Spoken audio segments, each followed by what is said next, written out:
अंतरिक्ष बहुत बड़ा है और अजूबों से भरा है। कई दशकों तक सरकारें ही ब्रह्मांड की खोज में सबसे आगे रही हैं। अब प्राइवेट कंपनियां भी लॉन्च पैड पर कदम रख रही हैं। जनवरी 2025 में स्पेस एक्स एक ही रॉकेट पर 2 प्राइवेट चंद्र लैंडर्स लॉन्च करके इतिहास रचेगा। यह मिशन आई स्पेस और फायरफ्लाई एरोस्पेस के बीच एक साझेदारी है। आई स्पेस एक जापानी कंपनी ने रेजिलियंस लैंडर बनाया है। फायरफ्लाई एरोस्पेस एक अमेरिकी कंपनी ने ब्लू गोस्ट लैंडर बनाया है। दोनों लैंडर्स वैज्ञानिक उपकरणों और तकनीकी प्रदर्शनों को लेकर चंद्रमा की यात्रा करेंगे। यह मिशन अंतरिक्ष में प्राइवेट कंपनियों की बढ़ती भूमिका और चंद्रमा की खोज में बढ़ती रुचि को दर्शाता है। चंद्रमा संसाधनों का खजाना है जो संभवतः अंतरिक्ष में मानवता के भविष्य की कुंजी है।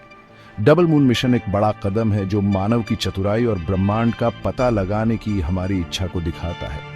यह निश्चित रूप से वैज्ञानिकों, इंजीनियरों और खोजकर्ताओं की एक नई पीढ़ी को प्रेरित करेगा। रेजिलियंस और ब्लू गोस्ट के चंद्रमा के सफर का अनुसरण करें। रेजिलियंस लैंडर का नाम एक कारण से रखा गया है। 2032 में एक असफल मिशन के बाद चांद पर उतरने का आई स्पेस का यह दूसरा प्रयास है। सफल होने के लिए दृढ़ संकल्पित आई स्पेस ने एक बेहतर लैंडर बनाया है। रेजिलियंस अंतरिक्ष अन्वेषण के प्रति उनकी दृढ़ता और समर्पण का प्रतिनिधित्व करता है।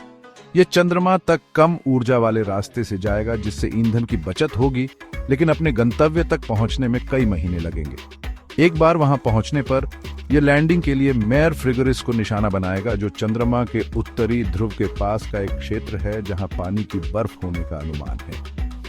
रेजिलियंस इस मूल्यवान संसाधन की खोज के लिए उपकरण ले जाएगा जो भविष्य के चंद्रमा मिशनों के लिए एक बड़ी खोज होगी। यह मिशन केवल चंद्रमा पर उतरने से कहीं अधिक है। यह सीमाओं को आगे बढ़ाने और अंतरिक्ष अन्वेषण में प्राइवेट कंपनियों की भूमिका को प्रदर्शित करने के बारे में है। इसका उद्देश्य अगली पीढ़ी को सितारों तक पहुंचने के लिए प्रेरित करना है। रेजिलियंस की यात्रा मानवीय दृढ़ संकल्प और नवाचार का एक प्रमाण है। देखें कैसे यह इस महत्वाकांक्षी मिशन को शुरू करता है। ब्लू गोस्ट फायरफ्लाई एरोस्पेस का पहला चंद्र लैंडर है। यह फायरफ्लाई के लिए एक महत्वपूर्ण उपलब्धि का प्रतिनिधित्व करता है। यह मेयर क्रिजियम में उतरेगा जो अपने अद्वितीय भूविज्ञान के लिए जाना जाता है। यह मिशन नासा के CLPS प्रोग्राम का हिस्सा है। ब्लू गोस्ट की यात्रा अंतरिक्ष अन्वेषण में निवेश के महत्व पर प्रकाश डालती है। मेरे फ्रिगोरिस और मेरे क्रिजियम चांद के रहस्य। चांद हमारा खगोलीय पड़ोसी सहस्राब्दियों से मानवता को मोहित करता रहा है। विशेष रूप से 2 क्षेत्रों ने वैज्ञानिकों की जिज्ञासा को बढ़ाया है, मेरे फ्रिगोरिस और मेरे क्रिजियम। मेरे फ्रिगोरिस चंद्रमा के उत्तरी ध्रुव के पास माना जाता है कि स्थायी रूप से छायादार क्रेटर में पानी की बर्फ है। पानी की बर्फ की उपस्थिति चंद्र अन्वेषण के लिए एक गेम चेंजर होगी जो भविष्य के मिशनों के लिए एक महत्वपूर्ण संसाधन प्रदान करेगी। मेयर क्रिजियम चंद्रमा के नजदीकी हिस्से पर ऊबड़ खाबड़ पहाड़ों से घिरा हुआ है और अद्वितीय भूवैज्ञानिक विशेषताएं प्रदान करता है। इन क्षेत्रों के आगामी मिशन चंद्रमा के इतिहास, भूविज्ञान और मानव जीवन का समर्थन करने की क्षमता पर प्रकाश डालने का वादा करते हैं। जैसे ही हम इन चंद्र रहस्यों में गहराई से उरेड़ते हैं, हमें ब्रह्मांड में अपने स्थान की अधिक समझ प्राप्त होती है। मेयर फ्रिगोरिस और मेयर क्रिजियम के रहस्यों का पता लगाने के लिए हमारे साथ जुड़े।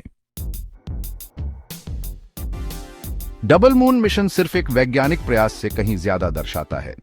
ये एक नए युग की शुरुआत का संकेत देता है। चंद्र अर्थव्यवस्था, नवाचार और नए बाजारों के आकर्षण से प्रेरित होकर प्राइवेट कंपनियां तेजी से प्रमुख भूमिका निभा रही हैं। चंद्रमा अपने प्रचुर संसाधनों के साथ अन्वेषण और विकास के लिए तैयार है। पानी की बर्फ, दुर्लभ पृथ्वी तत्व और हीलियम-3 सहित ये संसाधन विभिन्न अनुप्रयोगों के लिए अपार संभावनाएं रखते हैं। एक चंद्र अर्थव्यवस्था की स्थापना नए उद्योगों का निर्माण करेगी, रोजगार पैदा करेगी और तकनीकी प्रगति को बढ़ावा देगी। चंद्रमा आगे की खोज के लिए एक कदम के रूप में काम कर सकता है, जिससे हमें ब्रह्मांड में और गहराई तक जाने में मदद मिलेगी। हालांकि यह नया क्षेत्र चुनौतियां भी पेश करता है, जिसके लिए चंद्र संसाधनों के सतत और जिम्मेदाराना उपयोग की आवश्यकता होती है। एक संपन्न और न्याय संगत चंद्र अर्थव्यवस्था के लिए एक ढांचा स्थापित करने में अंतरराष्ट्रीय सहयोग महत्वपूर्ण होगा। डबल मून मिशन चंद्रमा की क्षमता को अनलॉक करने और अंतरिक्ष के साथ मानवता के संबंधों को फिर से परिभाषित करने की दिशा में एक महत्वपूर्ण कदम है।